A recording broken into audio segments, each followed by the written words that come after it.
Hi, it's Jeff Helgeson with a second segment in a series of talks from Heirloom Books at 6239 North Clark Street, Chicago, Illinois.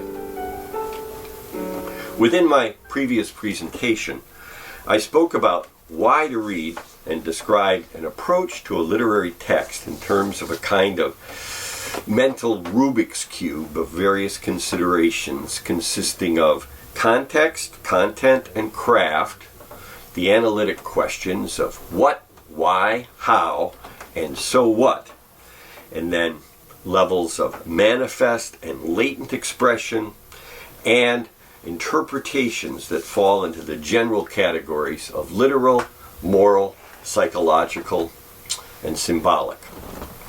As I stated before, it is from this overall frame of reference that I try to talk about and think about any text, or work of art for that matter, and it's the way in which I'll be attempting to address the various works of literature that I'll be dealing with in this series of presentations. To begin, starting at the very beginning, the first book to be considered is the Epic of Gilgamesh. That said, with respect to context, it's necessary to mention that this work generally is thought to be the world's earliest surviving sample of great literature, even though its very existence was entirely unknown until just over 180 years ago, and its first published decipherment from the ancient cuneiform tablets on which it was recorded sometime during the second millennium before the current era did not even appear until 1929. The events surrounding the preservation and subsequent discovery and decoding of the narrative is, perhaps in many ways, every bit as epic as the story of Gilgamesh, the world's first superhero, itself. Beginning in 1839, an English expedition to Mesopotamia, present-day Iraq, the cradle of world civilization, brought to the British Museum a collection of ancient Assyrian sculptures, along with some 15,000 broken tablets which had been excavated from what turned out to have been a Bronze Age library established by Assurbanipal, the last Assyrian king of the world, which included 12 tablets containing what appears to have been a transcription of a much older story that included a Sumerian narrative from well before 4,000 years ago, describing a great flood, complete with an ark containing many species of animals and a human couple who, for their efforts, had been granted the gift of eternal life.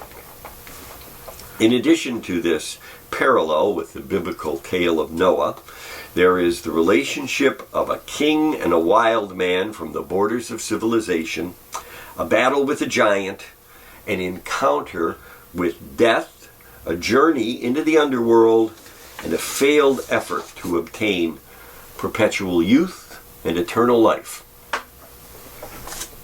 Possibly based upon an actual historic figure, the fifth ruler of the first post-Diluvian dynasty of the city of Uruk, Gilgamesh appears to have been a great builder, having overseen the construction of a giant ziggurat or stepped pyramid to serve as a kind of intercession between heaven and earth, like the Tower of Babel described in the Bible. Gilgamesh was also, like Achilles in the Homeric narrative, reputed to have been the son of a royal father and a goddess, Ninsun, whose name meant wild cow. From his mother, Gilgamesh inherited physical beauty, boundless energy, and great strength. But from his father, Gilgamesh also had inherited human mortality.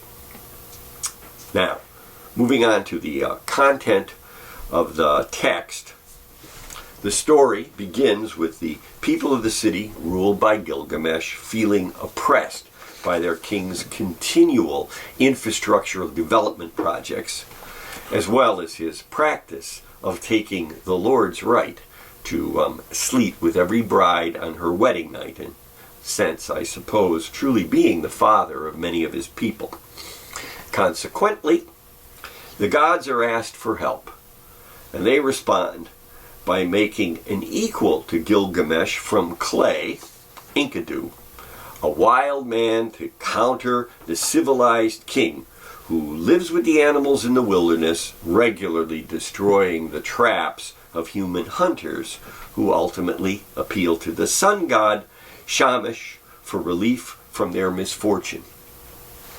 In response, the sun god sends one of his temple prostitutes to tempt and seduce Incado over an extended period of 7 days and nights, the lunar month of 28 days divided into 4 equal parts of 7, in other words, a week, giving him food and bringing him knowledge of the ways of civilization, thereby causing the animals to reject him and forcing him to leave the prelapsarian realm of his original wilderness home. Having learned of the pleasures of love, Incado is told about the burdens that Gilgamesh has inflicted upon his people and goes to confront the king in front of a bridal compound where the two meet and wrestle together, each being of equal ability, although the divine attributes of Gilgamesh eventually cause Incado to yield, and the two become close friends. And the king's goddess mother even adopts the wild man as her younger son. Now the two friends then journey together to a distant cedar forest, but opening its enchanted gate causes Incado's right hand to be paralyzed. Still, they encounter and overcome an evil giant, Humbaba, who defends the forest. And although the giant offers to become a slave for Gilgamesh, Incado's insistence, he is killed. And after clearing the forest and making its land available for agriculture and bringing the timber back to the city, Gilgamesh is asked by the goddess Ishtar to become her lover. But he rejects her advances because of how he knows that she has treated previous lovers. Now, scorned in this way, Ishtar leads the bull of heaven to the city, creating havoc, lowering the level of the Euphrates River and draining its marshes until the rampaging bull is killed by Gilgamesh. The waters are freed, something essential for agriculture and all forms of life, and Incado throws the bull's hindquarters at Ishtar, causing her to demand his death from the gods. When Incado dies, Gilgamesh refuses to allow his friend's body to be buried until a maggot drops from its nose, and then a burial feast is held, after which Gilgamesh continues to grieve and becomes fearful of his own death, and therefore decides to go in search of the secret of eternal life. During his quest, he kills 2 lions, making himself clothes from their skins like Hercules, and arrives at the twin peaks at the end of the earth, where the road to the underground realm of the sun begins, passing through the earth. Gilgamesh goes for 12 continuous hours through the tunnel and eventually comes to the Garden of the Gods, where he meets a woman who, because of his disheveled appearance, at first thinks he's an escaped murderer, but sends him to a ferryman who directs him to the island where the survivor of the deluge lives his everlasting life. And Gilgamesh is told the story of the flood and then challenged to stay awake for 6 days and 7 nights. But like Odysseus, nearing his home of Ithaca within Homer's Odyssey, he falls asleep, showing that even while seeking to overcome death, he is still not able to conquer sleep. He's then told that it is futile to fight the common fate of all human beings, and that to try only reduces the joy of living.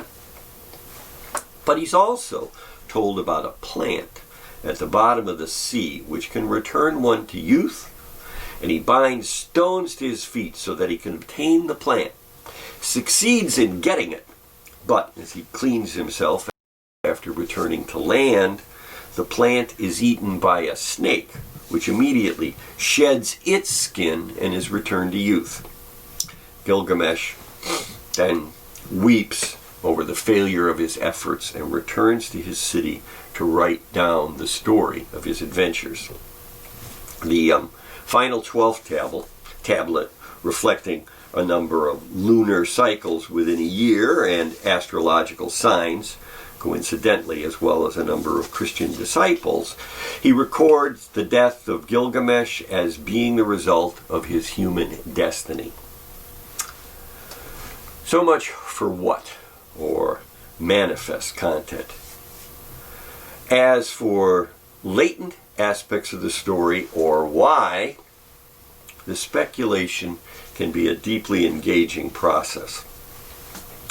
I'll start by observing that at the very beginning of human civilization, the contrast between Gilgamesh and Incado, who, like the biblical Adam, is made of clay, as well as tempted and given food by a woman, is one of an opposite mirrored reflection of ordered life and wilderness, brought together as near equals with the superior quality of order having been acknowledged.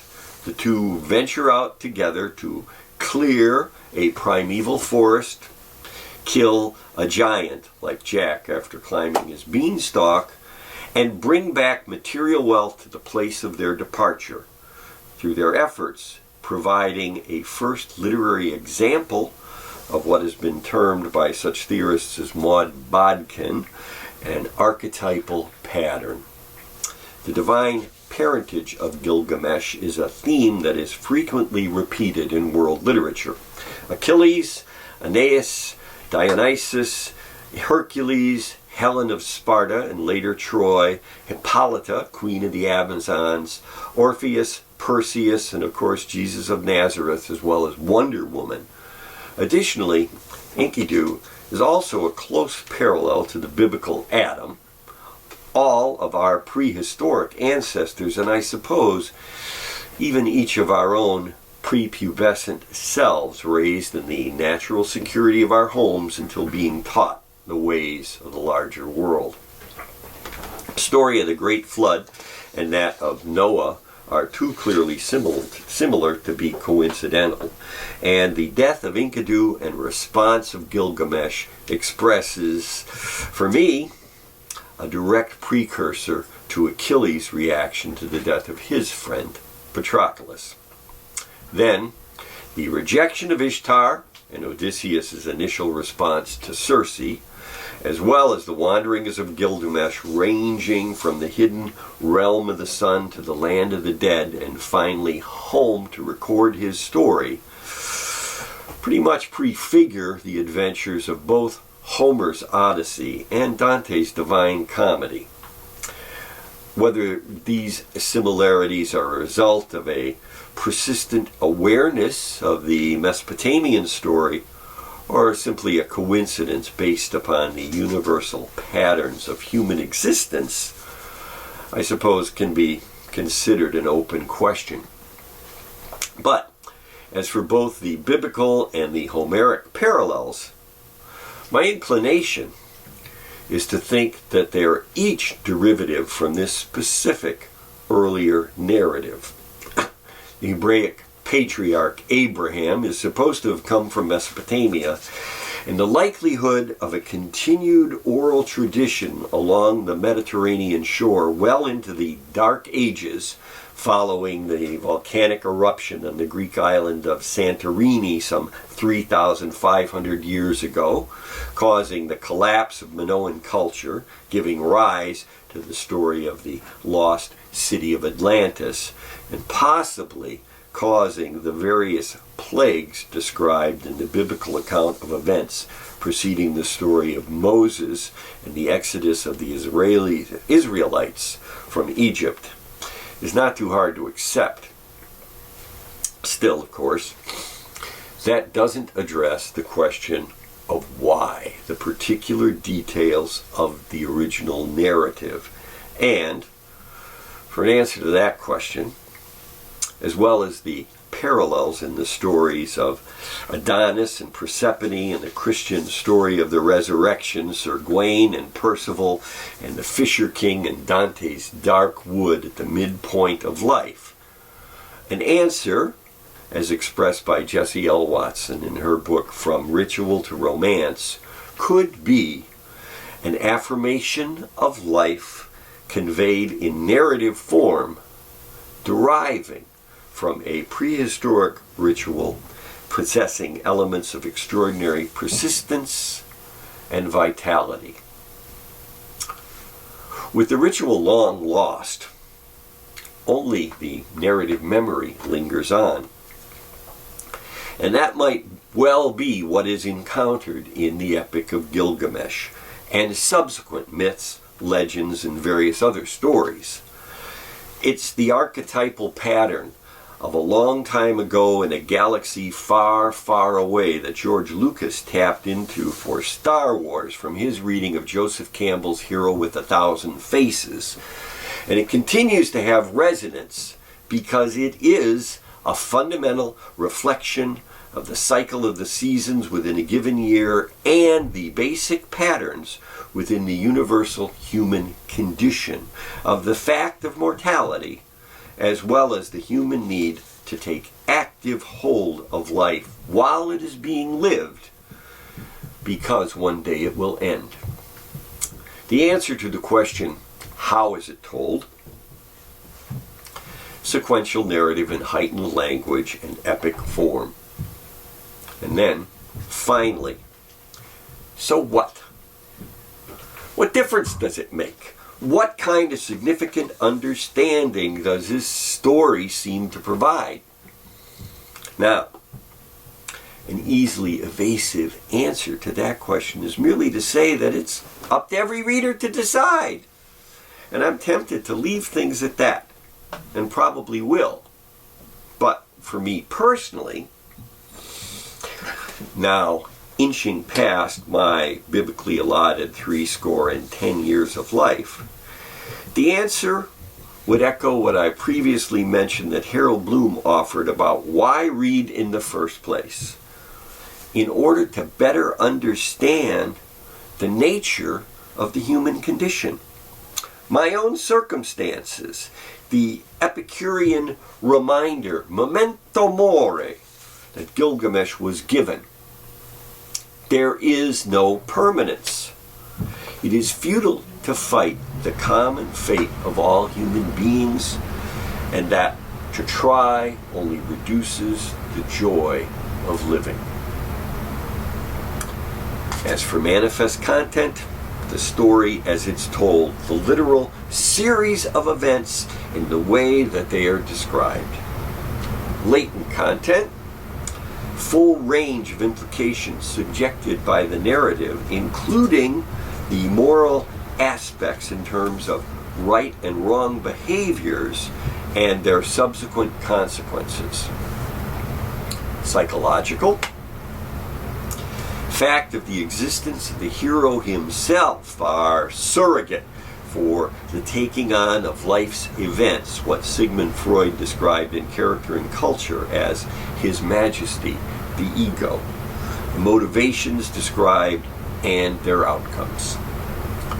Symbolic, the deep structure of perseverance under the circumstances of life, of climate, geography, and of universal patterns, whether from common psychological inheritance or as a result of the coincidence of the same type of human organism encountering similar circumstances with a consistent cycle of birth, maturation, decline, and death. The next topic that I'll be doing my best to take on some 2 weeks from now will be, in a very broad summary, a series of sacred texts from various ancient civilizations. Until then, thank you, and my sincere best wishes. Heirloom Books is located at 6239 North Clark Street in Chicago, Illinois. It's open from 1 to 7 p.m. 7 days a week.